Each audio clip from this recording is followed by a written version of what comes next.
Underground bunker. It's your proprietor. End of a long day of nothing. What is it? I've lost track. It's day 22. It's Wednesday, right? The jury had began its deliberations today. I can't even talk. And I just want to give you a sense of what it was like in there. Not a whole lot happened in court, but of course, I'm sitting there with all these other journalists. There's 12 of us, about 12, sitting in the back row of an otherwise completely empty courtroom. It's funny, we all still stick to the back row. But yeah, we've all gotten to know each other a little bit, and it's very collegial, and everyone's chatting and having fun. I mean, there's nothing else to do. We're just waiting for the jury, and we can't see them. It's just a closed door, right? And so we would hear these buzzings, bang, bang, and that means the jury is calling the bailiff, Deputy Contreras. And so he heads over to the jury room here on day 22 of the Danny Masterson Trial in Los Angeles, and disappears in there and comes out. And I remember the first time it happened, I just, I didn't know if it was proper or not. I said, "So what's up?" And that first time, they had some kind of, they wanted the exhibits. Okay, no problem. Then about an hour into their deliberations, they buzzed again, and this time Deputy Contreras told us they had a question. Well, this started some things in motion. Robert, the clerk, got on the phone. The attorneys came in from the hallway. The Mastersons all came in. Judge Olmedo came in. And the question they had, I can see it confused a few people. During closing arguments, Philip Cohen, the defense attorney, had put up a chart to show different levels of guilt. Because, this is what defense attorneys do. He wants to make the idea of beyond a reasonable doubt seem like this super high, difficult standard to get to. They wanted that chart. And the other thing they wanted were copies of the police reports. So Judge Olmedo told the attorneys she was going to send them a message reminding them that what the attorneys said in their closing arguments is not evidence. And any demonstrative materials they may have used, such as a chart, is also not evidence. And they were not going to get that. The other thing was with the police reports, they're hearsay, and they were used during the testimony. Witnesses were asked to discuss what was in them, but they're not evidence themselves. They were never entered as exhibits, and so they also can't have those. And there was some argument about the exact wording of the note she would send the jury. Philip Cohen in particular he said something was redundant, and he didn't like the way law was cited or something. And but Mueller was fine with the way she'd written it, and so she just sent it the way she wrote it. And then the Mastersons left, the attorneys left, and then we went back. Of course, the journalists were all speculating about what that meant.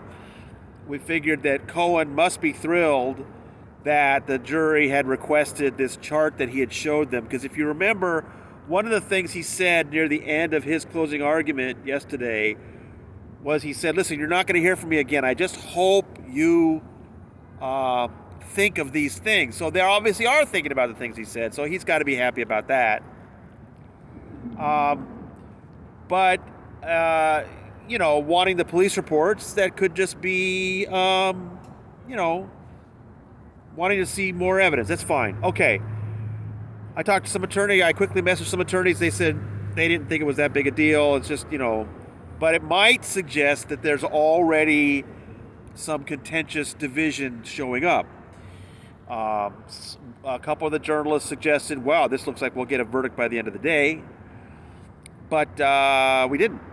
After the lunch break, we heard there were a couple times they buzzed, but it was really there was a little break they took. Basically, nothing happened in the second half of the day that we could see. Obviously, they're deliberating, and it sounds like maybe there's some division in there. They were unable to come to a verdict today.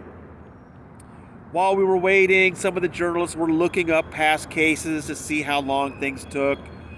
One of the journalists pointed out that the Ghislaine Maxwell case also had about a month of testimony, took 5 days of deliberations before she was found guilty.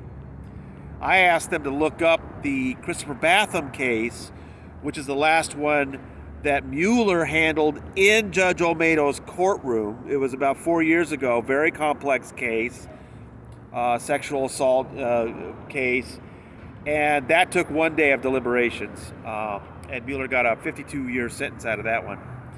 So that was the kind of thing we were looking up. We were, we were talking and telling war stories. That was kind of fun. And at about 3 o'clock, Judge Olmedo came out. She's trying to get rid of her extra Halloween candy. She keeps telling us, she's brought it out, put it out there. We've all been picking at it. And she started telling, you can tell what generation someone is from the kind of candy they like. She's really good at small talk. She told us that, right? And we enjoyed that quite a bit. She clearly feels sorry for us, and we're just sitting there all day waiting. But yeah, they didn't get to a verdict today. Deputy Contreras went back there, came out and said they're packing it up.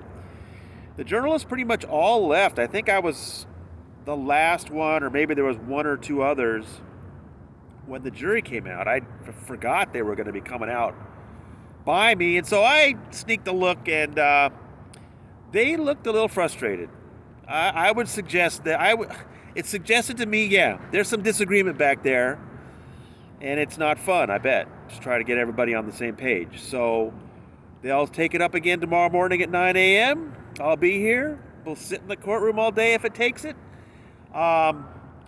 Yes, I know there are various theories about if a fast verdict favors a conviction, or taking longer favors acquittal, but I also know there are plenty of exceptions to all those rules.